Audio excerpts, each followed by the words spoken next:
انسان ته من وصیت کړ دې پاک دې مور پلار کې احسانا چې مور پلار سره خپاته کېګا دې مور پلار حق چې دې الله پاک خپل حق سره یو ځای بیان کړی دی مور پلار سره احسان کوا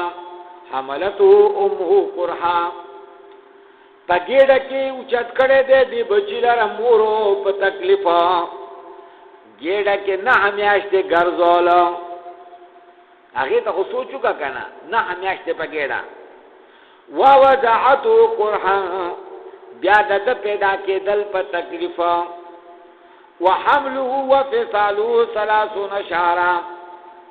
او پلاس کې لابولو وفصاله او د پینه شلولو 30 شهرا دا 10 میاشتې دي 10 میاشتې حتی اذا بلغ اشده تر دې چې دې ورسیږي خپل ځوانۍ ته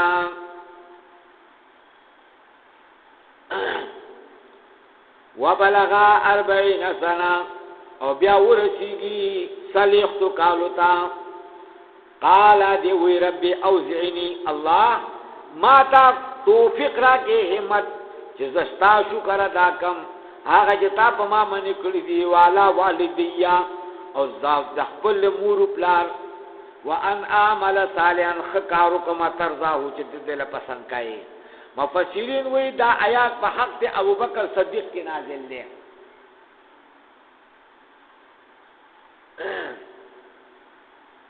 چې ایمان راوړ او بیا هغه درستو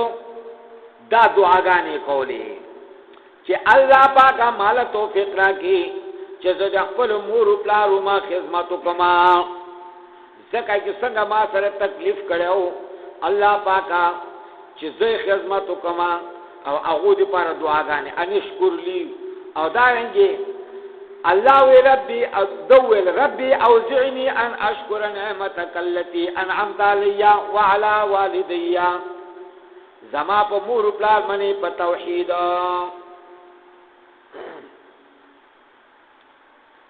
دا مخکې آیات کې ګورئ دا موده د حمل چې دا 10 میاشتې دي نو 10 میاشتې نو خو بیا جوړیږي څوک 2.5 کاله جوړیږي دا د امام سے مسلک 2.5 کاله موده د رضاعت تا زمونږ د صاحبانو په نسبت 2 کاله ده امام سے ابتدی آیات نه دلیل نشي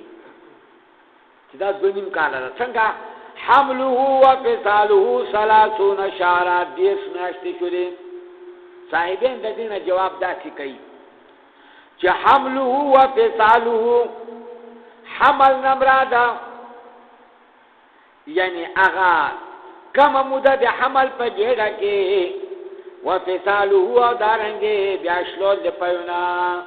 شپږ میاشتې اغا شولې 2 کاله دا شلو 2.5 کاله شلو صاحبین دا وایي امام ته د دې نه دا دلیل نشي چې دلته کې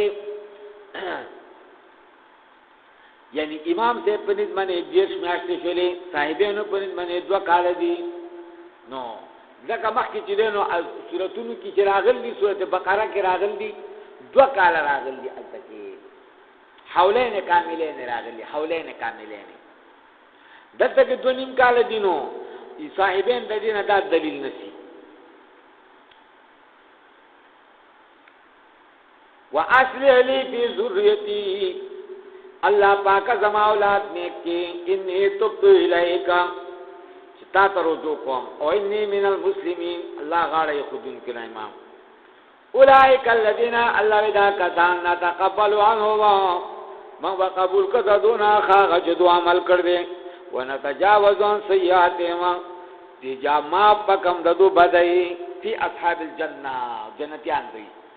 وعد الله وعد الصدق الذي وعده دی الله رښتیا غا کان یعدون چې دو سره کېدا والذي قال لوالديه نو هغه کس چې هغه خپل مور پلار ته وی مور پلار کا دغه خپل کافر دی مور پلار مسلمانان خپل کافر هغه کس د مخ ابوبکر صدیق روستو کافر هغه کس چې هغه مور پلار ته وایي اغفر لکما و مور پلار تاسو باندې توف لعنت شي کافر دی که نه تاسو ما سره وعده کوئ ان اخرجا چې زه به بیا د قبر نه پاتې وقد خلت القرون من قبل مخکې ډېرې پیړۍ تللي دي وهما یستغیثان الله مور پلار یا الله دا څه خنزیر دی دی خو قیامت نه مني مور پلار الله ته فریاد کوي ویلک آمن و بچیا مرشي ایمان راوړه ویلک